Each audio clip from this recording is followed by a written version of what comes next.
Welcome back, everyone. This is Thomas Triple T Tie with another new bullish crypto analysis. Before we dig in and take a look at the Solana weekly analysis, remember this is for edutainment only and not to be considered as financial advice. Additionally, when you feel like value's been added, at any time during this video, feel free to smash the like, ring my bell, hit subscribe if you haven't, and share your thoughts and share my analysis with your friends and family. But check out this new Solana backdrop. Let me know what you think in the comments section or on Twitter. So let's dive into the news first, and then we'll take a look at the charts. In the news, on-chain wallet profiler Nansen at Solana coverage. If you don't know what Nansen is a wallet sleuthing service. And what they do is they help you track wallets, and they also provide additional data for on-chain data for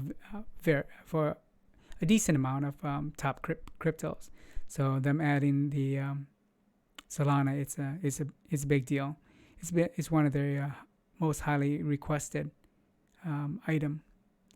So give Nansen a look, and you can go to nansen.com and give that a check it out. One of the things that I really like about Nansen is that, for example, you can, if you know a certain wallet, like an Ethereum wallet, and they have a tendency to be able to pick out certain cryptos that tend to pop. They're able to pick cryptos that can pop before they pop, especially like Coinbase listings. If you know those addresses, you can just keep tracking them and benefit from like 50 plus increase in a short period of time. So that's one of the things you can do on there. It's a little difficult to use, but once you get used to it, it's not too bad. Solana NFTs added to Rarible following the OpenSea debut. And if you don't know what Rarible is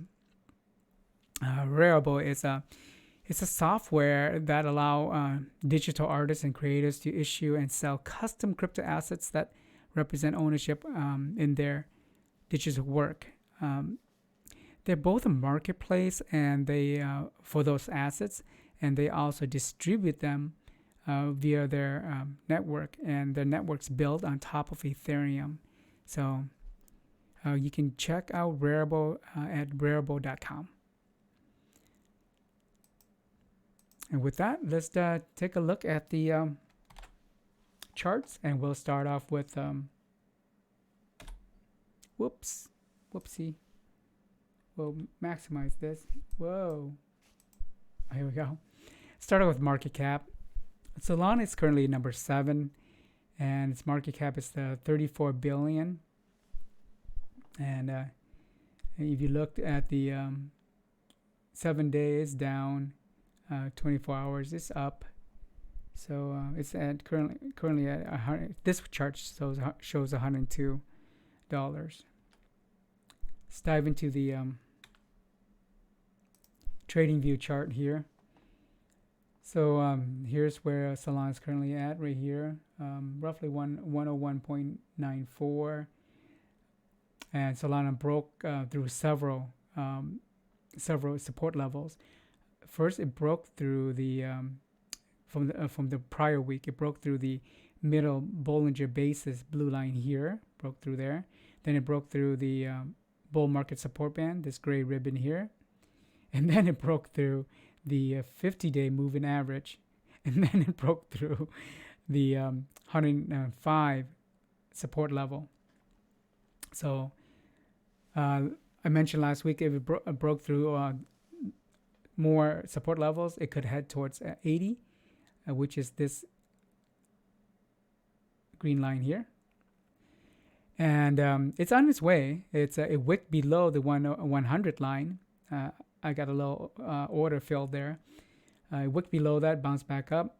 But if you look at the megaphone pattern here, here's the top of the megaphone resistance. Here's the bottom of the megaphone support. And it's pretty much following it. The megaphone is a pattern that pretty much bounce up and down and tracks the towards the megaphone pattern. So once it reaches the top, bounces down, and what this pattern is predicting is that it could drop further down and bounce towards the bottom here. But sometimes it doesn't always. It could wick down like it did back here, but it could stay somewhere around here, which is where it was prior. So 80, it's likely, and that would be a really good deal if you didn't get a chance to buy before. And as far as the volume is concerned, volume is so tiny. It's diminishing again, and it's about a third of the moving average right now. It's even less than last week. So let's take a look at KDJ. The white J line of the KDJ dropped further to 61. Here's the white line dropping to 61. And 61 is 80 is the start of the upper range, and 20 is the start of the bottom range. So it's near the upper middle part. And I gave that a bear. MACD, the white MACD line, is acting really strange. It curved all the way up just below the red signal line, and it looks like it could penetrate it, but no, it just flattened out and it went horizontal. Currently at negative 8.39, and it's still below the red signal line. And you can see how the distance between the white line and the red signal line is pretty tiny. So that's why you have these short, tiny, thin histogram bars. And it's printing the 19th. That's a lot of histogram bars. That's bearish. 19th bearish histogram bar. So I gave that a bear. But if you notice, it's rounding up, and anytime it could go up. So it's bearish printing, but bullish trending. But unless it bends back down again, but we'll see. RSI, the red RSI line, the blue CVD line, and the white MOM momentum indicators are trending down, and the red RSI line dropped to 46. I gave that a bear, and 46 just below the middle mark, which is 50. The aqua CVD, this blue line here, you can notice it's been trending down slowly over time, and that one is at 4.761 million. I gave that a bear, but notice it's still in its upper range. Even though it's descending slowly, it's still in the upper range. Bottom's down here, and this one's showed negative. What is it? Negative 1.3 million. So, and it's currently up at 4.76 million. So it's still way up there. The white momentum indicator dropped to negative 13.6 right here. Let's see where that is relative to its range. It's kind of in the middle. Here it's the top here. That's 155. Here's the bottom here, and that's roughly at negative 147, and it's at what, negative 13.6. So it's closer to zero. So it's relative in the middle. So we combine all these indicators together. KDJ is bearish. We got bearish here on MACD. We got bearish on the blue CVD, bearish on the white MOM, and we got bearish on the RSI. So more than likely, realistically, with all that bearish pressure, it could drop below the 100 support line again, and potentially stay under it. If it stays under it, it's going to be more bearish, obviously.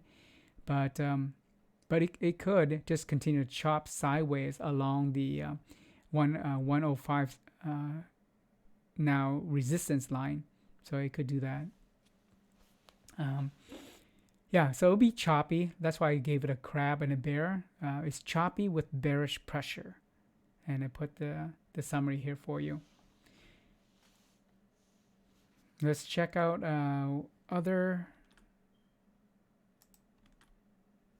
Let's check out TDL. Solana is still number 5, and 7-day change down negative 3.52. 1 month change down negative 2.02. TVL is currently at 6.73 billion, and market cap to TVL ratio is 5.02, and that's on the upper end of the top 10. The lower, the better. Like Phantom, for example. Let's look at it in deeper detail. I put a line here so you can see how much has changed at this period here. That was in on December the 2nd, and it was at $14.92 billion in TVL. It's dropped to less than half of that at $6.73 billion. So that's a significant drop. And it looks like it's evening out though, so it's not dropping as aggressively anymore. But something to keep in mind. And Solana's not the only one that's dropping. Other cryptos that I review are also dropping too. Here's the heat map. We have buy walls on top, sell walls on the bottom. I'll go through them for you. 150, 145, 140 is a big one. Just below that, right around 138 or so. And then just below 110 is a pretty thick wall here. And those are the sell walls, sorry. Down below we have buy walls at 95. 90 is a thicker one. It's a bigger one. 80 is a bigger one. But the ones below are pretty thin as far as they're really light blues here. We got 75, 70, 60, 50, and I won't go down below. And here's the cumulative volume delta, which show aggressive buys in greens and aggressive sells in red. So you can see that during this period, very aggressive buys. Aggressive buys are market buys, not limit orders.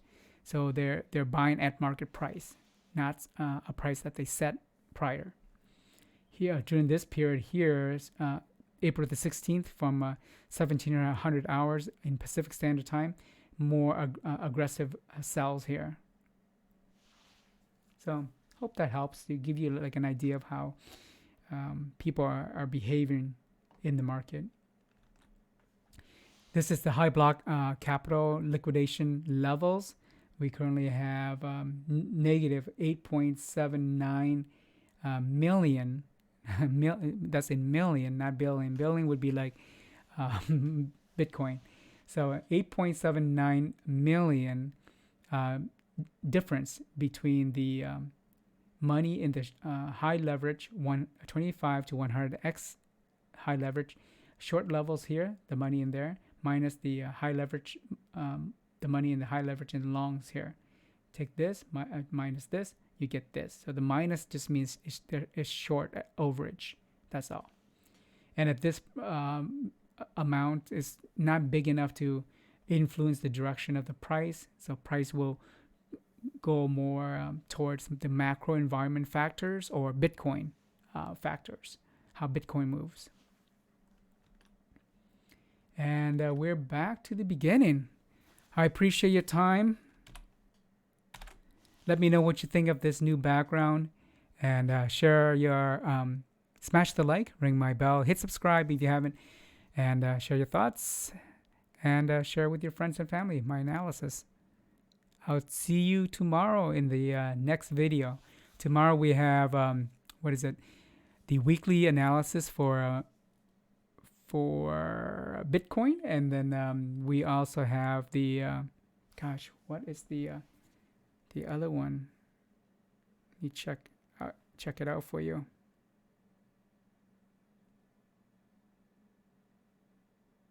Oh yeah.